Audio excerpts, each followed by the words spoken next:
오늘 우리에게 주시는 하나님 말씀 고린도전서 11장 2절부터 16절까지 말씀입니다. 한 절씩 교독하겠습니다.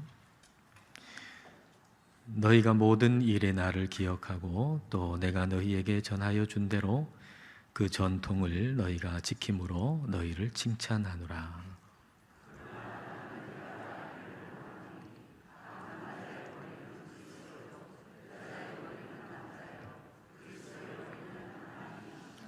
무른 남자로서 머리에 무엇을 쓰고 기도나 예언을 하는 자는 그 머리를 욕되게 하는 것이요,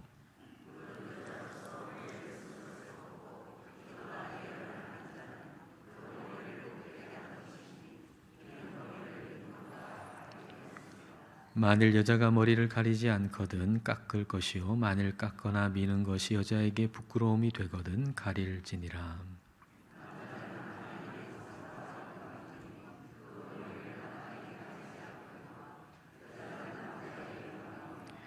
남자가 여자에게서 난 것이 아니요 여자가 남자에게서 났으며,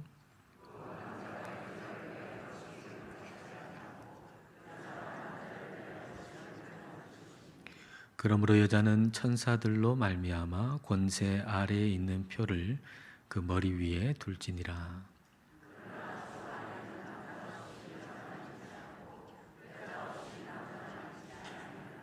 이는 여자가 남자에게서 난 것 같이 남자도 여자로 말미암아 났음이라. 그리고 모든 것은 하나님에게서 났느니라.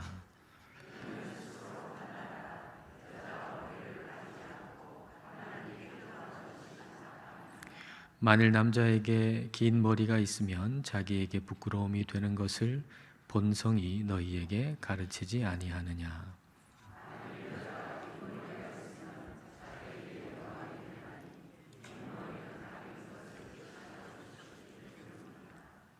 함께 읽겠습니다.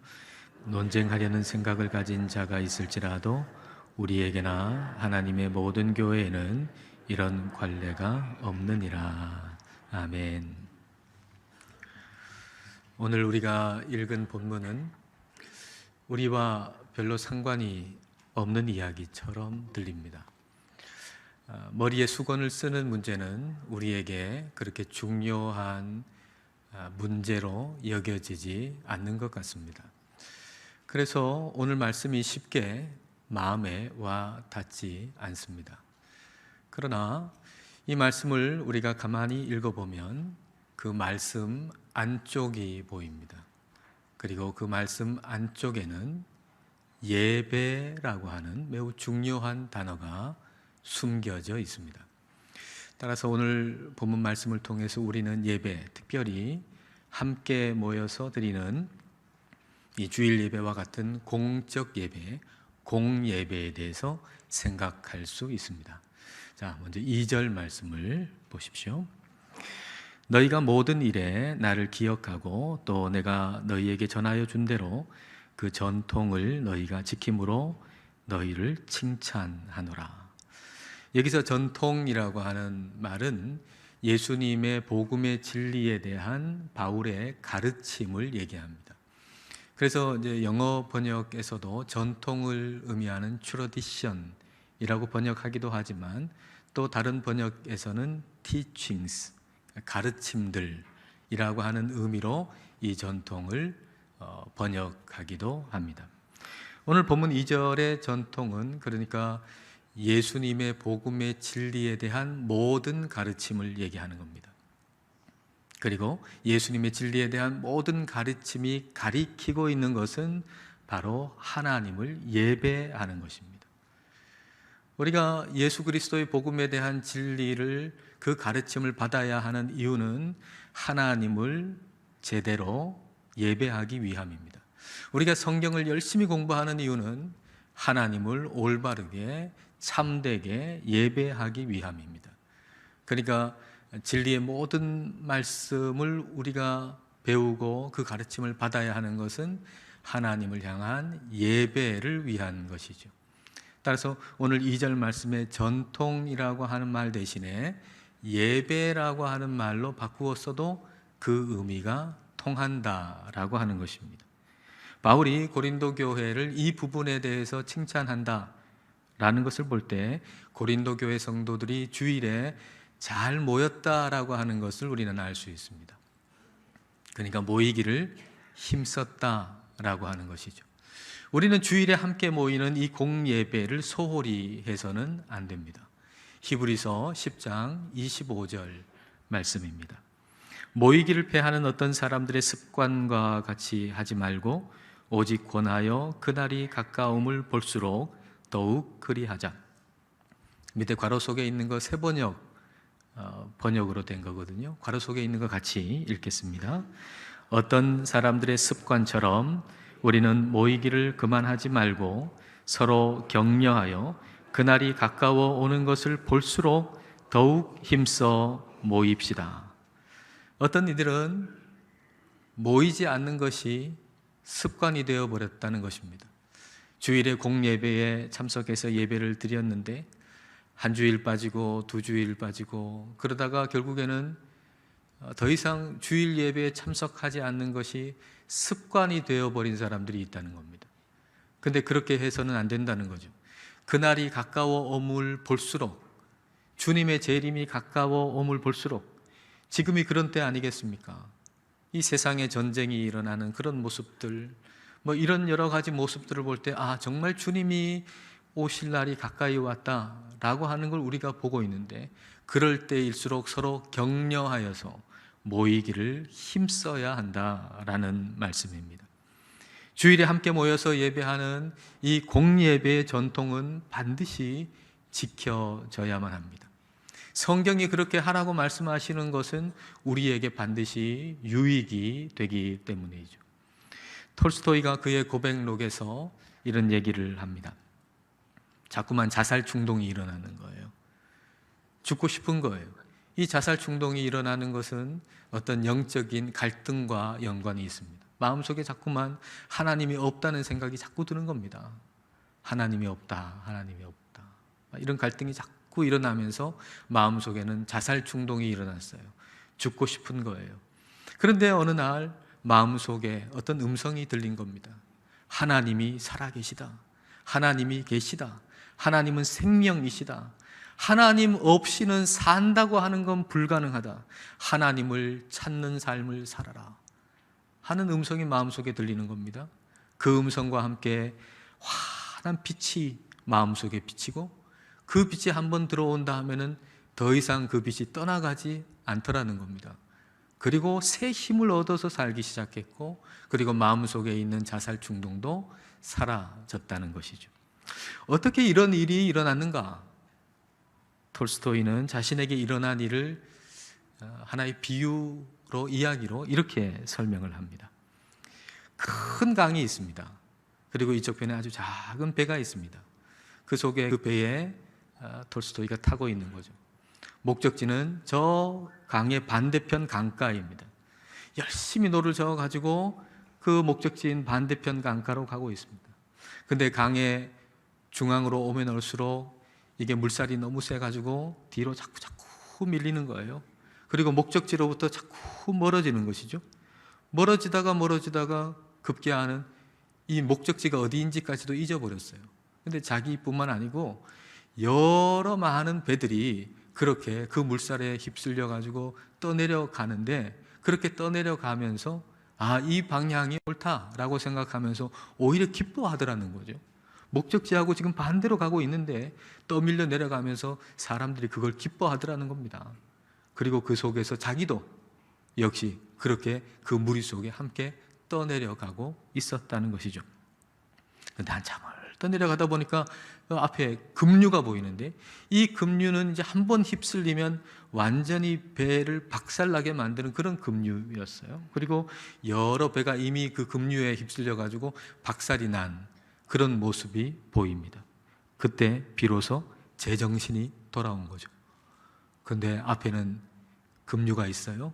멸망이 있어요. 그 멸망을 향해서 지금 쇄도하고 있어요. 너무 두려운데 어떻게 해야 할지를 모르겠어요.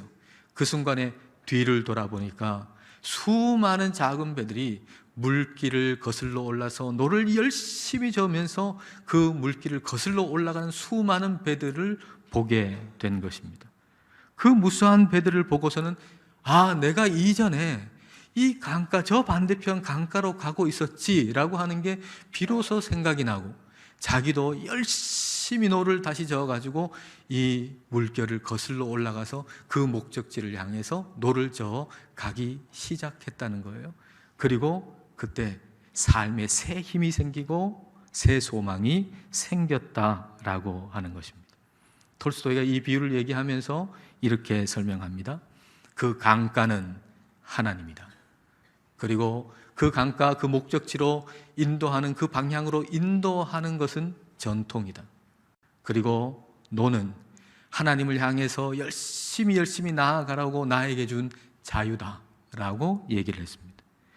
근데 강가로, 그 목적지로 하나님께로 나아가는 그 길은 예전에는 없었는데 갑자기 생긴 어떤 것이 아니라 이미 내게 이전부터 있었던 전통이었다라고 하는 거예요. 전통. 이 전통을 여러분 공예배라고 한번 생각해 보세요. 공예배의 전통. 세상의 물결에 휩쓸려 가지고 공예배의 전통을 잃어버렸어요. 이전에는 예배를 드렸는데, 주일이 되면은 함께 모여서 예배를 드렸는데, 세상의 물결에 휩쓸려 가지고 더 이상 공예배를 드리지 않는 거예요. 근데 인생의 어떤 급류를 봤어요. 이러다가 멸망하겠구나. 멸망을 봤어요. 정신을 차렸어요. 그리고 다시 공예배에 와서 하나님을 향해서 온 힘을 다해서 노를 젓고 있는 수많은 배들을, 수많은 사람들을 본 것이죠. 그리고 깨달은 것이죠. 내가 가야 할 방향은 저 하나님이구나. 그리고 나에게 주신 그 자유라고 하는 노를 힘껏 저어서 하나님께로 나아가는 인생을 살게 되는 것입니다. 새 힘을 회복하게 되는 거죠. 공예배가 회복돼야 자유라고 하는 노를 우리가 힘껏 저어서 하나님을 향해서 힘차게 나아갈 수가 있는 것입니다. 여러분, 먼저 공예배가 회복되어야 합니다. 오늘 이 자리에 오신 여러분들은 2절 말씀처럼 전통을 잘 지키시니 칭찬받을 만합니다. 근데 우리가 공예배의 회복이 중요하다라고 하는 사실을 알게 된 우리에게는 하나의 책임이 생깁니다. 그것은 다른 이가 공예배를 회복할 수 있도록 돕는 역할을 해야 한다는 책임이 우리에게 생기는 것이죠. 우리가 추수감사절 앞두고서 행복섬김 대축제를 합니다. 여러분, 이 기간 동안에 믿지 않는, 하나님을 모르는 한 영혼을 여러분 마음속에 품으십시오. 그리고 기도하십시오. 그리고 그 사람이 한 번이라도 이 공예배에, 우리가 함께 예배하는 주일에 이 공예배에 한 번이라도 참석할 수 있도록 힘을 쓰십시오. 그리고 뿐만 아니라 여러분 순이나 아니면 여러분 주변에 이전에는 정말 열심히 주일만 되면 열심히 이 자리에 나와서 함께 예배했는데 지금은 더 이상 이 자리에 참여하지 않는 사람들이 있을 겁니다. 그 사람들을 위해서 기도하고 권면하고 그들이 다시 이 공예배를 회복할 수 있도록 힘을 써 주십시오. 성경이 말씀하신 대로 우리는 모이기를 힘써야 합니다. 이것이 가장 기본입니다. 그 다음에 공예배에 참석하는 우리의 자세가 중요한 것이죠. 3절부터 이어지는 수건을 머리에 쓰는 문제는 공예배를 배경으로 합니다. 그 배경이 공예배입니다. 5절 말씀을 보십시오. 무릇 여자로서 머리에 쓴 것을 벗고 기도나 예언을 하는 자는 그 머리를 욕되게 하는 것이니 이는 머리를 민 것과 다름이 없습니다. 여러분, 이 구절에서 우리가 알 수 있는 것은 여자가 공예배에서 기도했다는 것입니다. 말하자면 대표 기도했다는 것이죠. 우리식으로 얘기하면. 그리고 여자가 공예배에서 예언을 했다는 것입니다. 다시 말하면 성경을 풀어서 가르쳤다는 것이죠. 설교했다는 것이죠. 그러니까 남녀의 차별이 없어요. 공예배 시에 남자와 여자의 차이가 없습니다. 그러니까 남녀의 차별이 아니에요. 성령님이 말씀하시는 것은 다만 그렇게 할 때 여자가 그렇게 기도하거나 예언하거나 말씀을 풀어서 가르치거나 설교하거나 대표 기도할 때 머리에 수건을 쓰고 그렇게 해라 라고 말씀을 하시는 거죠. 이것은 차별이 아니라 배려입니다. 그 시대의 문화를 배려하고 고려하는 것이죠. 우리나라 선교 초기에 기역자 교회가 있었어요. 기역자 교회. 지금도 김제에 가보면 금산교회가 있는데 문화재로 지정되어 있습니다. 기역자 교회입니다. 미국 선교사가 와가지고 이 예배당을 세운 거예요. 예배당을 기역자로 세웠어요. 이 모서리 부분에 강단이 있습니다. 그러니까 강단에 선 사람은 양쪽이 다 보이죠. 근데 이 한쪽은 남자가, 또 이 한쪽은 여자가 앉는 거예요. 그러니까 강대상에 있는 사람은 남자도 보이고 여자도 보이지만은 남자 쪽에 있는 사람은 여자 쪽이 안 보이고 여자 쪽에 있는 사람은 남자 쪽이 안 보이는 거예요. 아니, 예수님 안에서 남녀가 같으니까 우리가 다 함께 섞여서 예배를 드리자. 만약 그랬다면 이게 120년 전쯤에 세워진 교회인데 그 당시 한국의 유교 문화가 얼마나 강합니까? 남녀 칠세 부동석인데. 그런데 만약에 우리가 예수님 안에서 다 하나니까, 남자 여자가 다 하나니까 같이 그냥 섞여서 앉아서 예배 드리자. 그러면 세상 사람들이, 유교 문화가 강한 한국 사람들이 어떻게 보겠어요? 그 교회의 모습을 보면서 야, 예수님 안에서 진짜 남녀가 평등하다 이렇게 생각하는 것이 아니라 야, 교회라고 하는 집단은 정말 문란한 그런 집단이다 그렇게 보지 않겠습니까? 그래서 그 문화를 고려하여 배려하여 그렇게 기역자 예배당을 세우고 그렇게 함께 같은 시간에 예배를 드리지만 따로 예배를 드리는 그런 모습을 보인 것이죠. 차별이 아니고 배려인 거죠. 고린도 교회의 여성도들이나 또는 남자 성도들 가운데는 아니, 예수님 안에서 우리가 다 하나가 아니냐, 남자와 여자가 예수님 안에서 다 하나가 아니냐, 그러므로 여자도 남자처럼 머리에 뭐 수건 쓸 필요가 뭐가 있냐, 그냥 다 벗어도 괜찮다 이렇게 생각하는 사람들이 있었던 거죠. 근데 그런 모습을 만약 보인다면 그런 모습을 통해서 세상 사람들이 뭐라고 그러겠어요?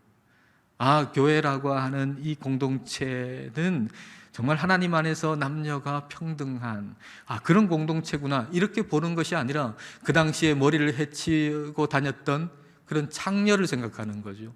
문란함을 생각하는 거죠. 야, 교회라고 하는 집단 보니까 수건도 안 쓰더라 여자가. 야, 창녀가 모인 거 아니냐?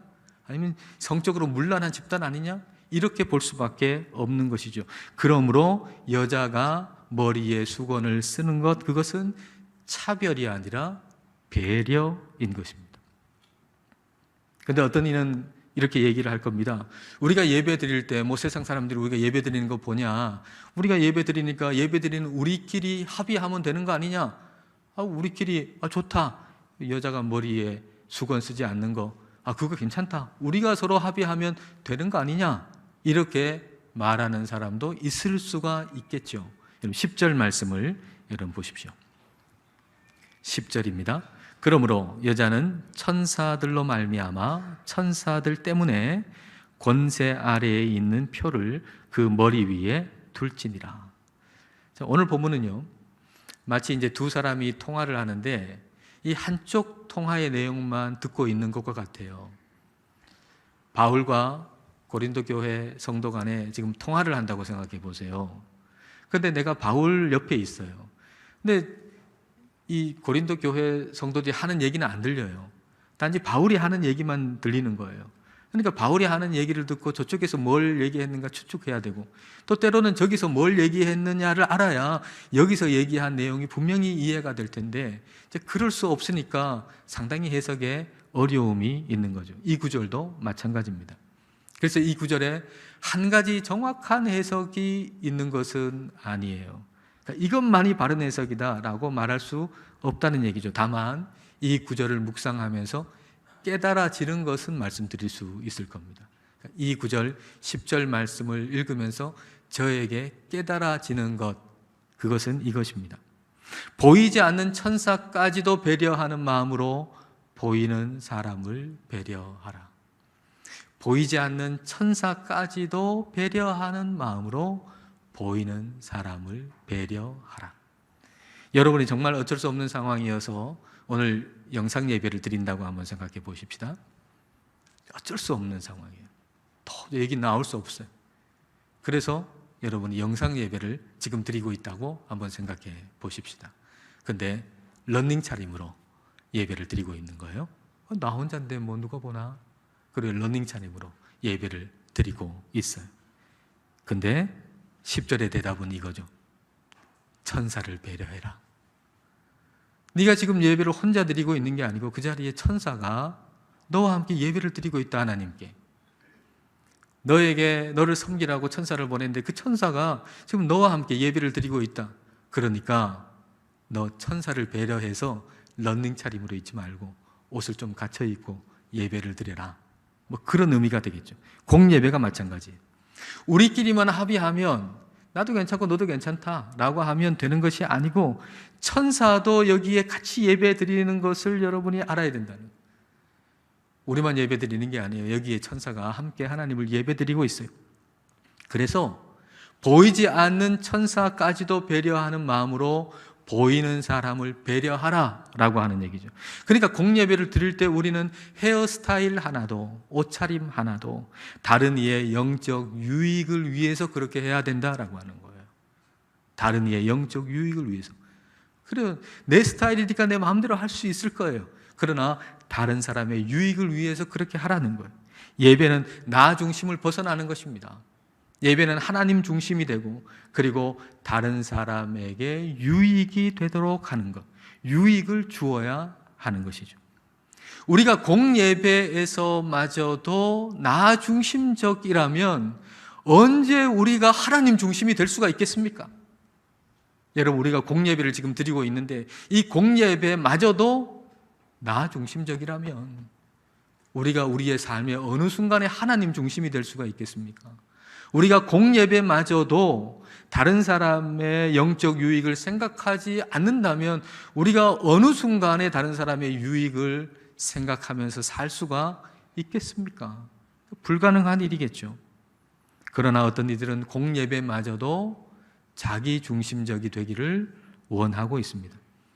죽은 교회를 부검하다라는 책의 저자가 14개의 교회가 세워졌어요. 부흥도 좀 했어요. 근데 이 교회가 죽어버렸어요. 근데 그런 교회를 마치 죽은 사람 부검하듯이 부검해 본 거예요. 뭐가 이 교회를 죽게 만들었을까? 근데 14개의 교회가 다 다른 교회인데 공통적으로 나타나는 현상이 있었는데 그것은 다른 사람을 향한 시선을 거두어서 자기 자신만 보더라는 거예요. 다른 사람을 향한 시선을 거두어서 자기 자신만 보는 교회는 결국은 시간이 조금 다르지만 결국은 죽고 만다라고 하는 것이죠. 예배에 대해서도 그랬다는 거예요. 나의 음악 스타일을 고집했다는 거죠. 나의 음악 스타일.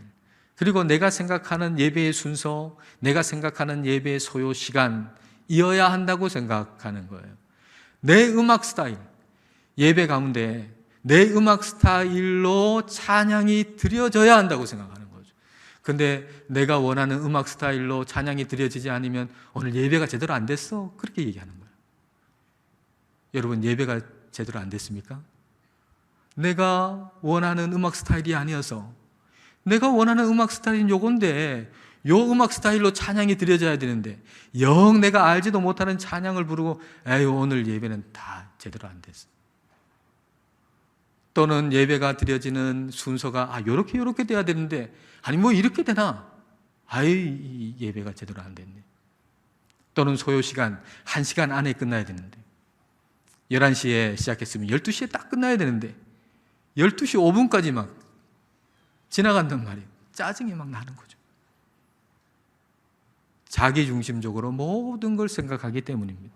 공예배는 철저히 자기 중심에서 벗어나서 하나님 중심이 되고 타인을 위한 영적 배려로 채워져야 합니다. 그리고 공예배는 우리가 하나님 안에서 서로 연결되고 연합되어서 하나님만 바라보고 하나님께만 예배 드리는, 하나님께서 받으시는 예배가 되어야 합니다. 오늘 말씀은 연합과 연결이지 결코 차별이 아닙니다. 바울이 우리를 좀 헷갈리게 하는 얘기를 좀 합니다만은 사실 결론은 차별이 아니고 연합입니다. 자, 12절 말씀 보십시오. 이는 여자가 남자에게서 난 것 같이 아담에게서 하와가 났잖아요. 남자도 여자로 말미암아 났습니다. 그 이후에 남자가 어머니 없이 태어난 남자가 있습니까? 그렇지 않잖아요. 남자도 여자로 말미암아 났습니다. 그리고 모든 것은 하나님에게서 났느니라. 남자나 여자나 모두가 다 성령님 안에서 하나가 돼가지고 우리 하나님만 바라보면서 예배하는 것, 그것이 바로 공예배다라고 하는 것이죠. 자, 3절 말씀 다 같이 함께 읽겠습니다. 그러나 나는 너희가 알기를 원하노니 각 남자의 머리는 그리스도요 여자의 머리는 남자요 그리스도의 머리는 하나님이시라. 머리라고 하는 말이 마치 상하 관계인 것 같은 오해를 불러일으킬 수도 있습니다만은 그런 의미, 그런 내용이 결코 아닙니다. 여러분, 여기에 여자, 남자, 그리스도, 하나님이 나오시죠. 여러분, 그리스도를 중심으로 한번 생각해 보면 한쪽에는 남자가 있어요. 그리고 한쪽에는 하나님이 있어요. 남자의 머리가 그리스도고 그리스도의 머리가 하나님이시죠. 그러면 그리스도께서 그리스도의 머리인 하나님께 절대 복종하시잖아요. 절대 순종하시잖아요. 그리고 나서 남자의 머리는 그리스도니까 그리스도께서 남자 위에 군림하시나요? 아니죠. 그리스도께서 남자 위에 군림하는 게 아니에요. 그리스도께서는 하나님과 동등하신 분이지만 우리 하나님께 온전하게 순복하시고 순종하셨어요. 그리고 남자에 대해서는 마치 그리스도보다 남자가 더 나은 존재인 것처럼 자기 자신을 다 내어주셔서 이 남자를 구원하셨잖아요. 이 남자를 위해서 그리스도께서 모든 걸 다 내어주셨어요. 자기 자신보다 더 나은 존재라고 여기셔서. 그렇다면 남자도 마찬가지인 거예요. 이 구조가, 이 원리가 모든 사람에게 적용되는 거죠. 남자를 중심으로 한번 생각해 보세요. 한쪽에는 여자가 있어요. 한쪽에는 그리스도가 있어요. 여자의 머리는 남자요. 남자의 머리는 그리스도예요. 그러면 어떻게 해야 되나요? 남자의 머리인 그리스도께 온전히 순복해야죠. 온전하게 순복하고, 그리고 여자에 대해서는 어떻게 해야 되나요? 그리스도가 남자에게 하셨듯이 여자가 나보다 더 나은 존재라고 여기고 섬김의 자세로 우리는 남자는 여자를 대해야 하는 것이죠. 따라서 당시에 교회에 여자가 머리에 수건을 쓴다라고 하는 것은 이것은 자발적 순종을 얘기하는 거예요. 자발적 섬김의 수건이에요. 강제적인 게 아니에요. 내가 남자보다 더 밑에 있기 때문에 내가 머리에 수건을 쓴다라고 하는 것이 아니에요. 하나님 안에서 다 같지만 그러나 자발적으로 섬김의 마음으로 자발적인 겸손으로 머리에 수건을 썼던 것이죠. 남자가 그런 여자를 볼 때 그렇다. 여자의 위에 권위에 하나님이 계시듯이 내 위에 권위에 하나님이 계시다. 여자가 쓴 수건을 보고서 하나님을 더 바라봐야 하는 게 남자의 모습이었던 거죠. 그래서 남녀가 함께 있으면서 하나님을 함께 바라보는 거, 이게 교회고 이게 공예배의 모습이었다라고 하는 것입니다. 오늘날 여성들은 더 이상 우리 공예배 가운데 수건을 머리에 쓰지 않습니다. 그러나 저는 보이지 않는 수건을 봅니다. 여러분 머리에, 특별히 여성들의 머리에 보이지 않는 수건이 있다는 걸 봅니다. 저는 하나님께서 말씀을 전하라고 이곳에 세워주셨습니다. 하나님께서 하나님의 말씀을 전하라고 이곳에 세워주셨는데, 그렇다고 해서 제가 믿음이 가장 탁월하고 가장 훌륭하다는 얘기는 결코 아닙니다. 저보다 훨씬 더 믿음이 탁월하고 믿음이 훌륭한 분들이 여기에 계십니다. 특별히 여성분들, 권사님들, 그리고 집사님들, 여성분들 가운데는 정말 보이지 않는 겸손의 수건을 머리에 쓰고 계신 분이 있습니다. 훨씬 더 탁월하고 훨씬 더 훌륭해서 아마도 그분이 여기에 서는 것이 마땅하겠으나, 그러나 겸손의 수건을 머리에 쓰고 겸손의 수건을 머리에 쓰신 분들이 여기에 있습니다. 저는 그런 분들을 볼 때 하나님 향해서 마음이 더 갑니다. 겸손의 수건을 쓴 여성분들을 볼 때 제 마음은 하나님을 향해 더 가까이 나아가게 됩니다. 그런 분들과 함께 예배할 수 있다는 것은 얼마나 감사한 일인지 모르겠습니다. 여러분, 우리가 공예배를 다시 회복해야 합니다. 공예배에 우리가 함께 참여하는 우리의 마음 자세도 다시 회복해야 합니다. 나 중심적인 마음은 다 벗어버리고 하나님 중심으로, 그리고 우리 모두가 연합하고 하나가 돼서 하나님께만 집중해서 하나님만 예배하는 그 예배가 바로 우리가 드리는 예배가 될 수 있기를 축복합니다. 기도하겠습니다. 이 시간 기도하실 때 주일의 예배에 참석하다가 지금은 하지 않는 분들을 위해서 기도합시다. 모이기를 힘쓰라는 말씀을 따라서 그분들에게 주일 공예배가 회복되어 영적인 회복이 일어나기를 기도합시다. 또 공예배 시에 우리의 마음 자세가 회복되기를 기도합시다. 보이지 않는 천사까지도 배려하는 마음으로 보이는 다른 이들의 영적 유익을 위해서 기도합시다. 내 음악 스타일이나 내가 원하는 대로 예배가 진행되기를 원하는 마음을 내려놓읍시다. 성령님 안에서 우리 모두가 연합함으로 하나님만을 높이는, 하나님께서 받으시는 예배가 될 수 있기를 기도하십시다. 함께 기도하겠습니다.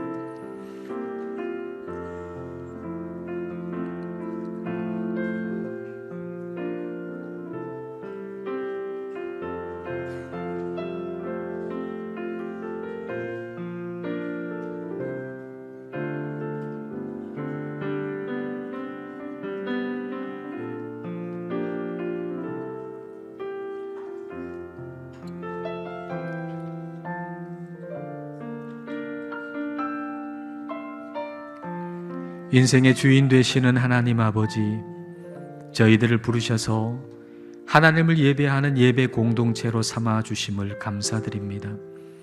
모이기를 패하는 어떤 이들의 습관처럼 하지 말고 모이기를 힘쓰라는 말씀을 따라서 주일의 공예배의 전통을 잘 지키게 하옵소서. 주님, 함께 모여 하나님을 예배할 때 자기중심적인 모든 것들은 버리게 하옵소서. 하나님 중심으로 예배하게 하시고 다른 이들의 영적 유익을 위한 배려들로 가득 차게 하옵소서. 성령님 안에서 서로 연합하고 하나가 되어 주님만 높여 주님께서 받으시는 예배를 드리게 하옵소서. 예수님 이름으로 기도드립니다. 아멘.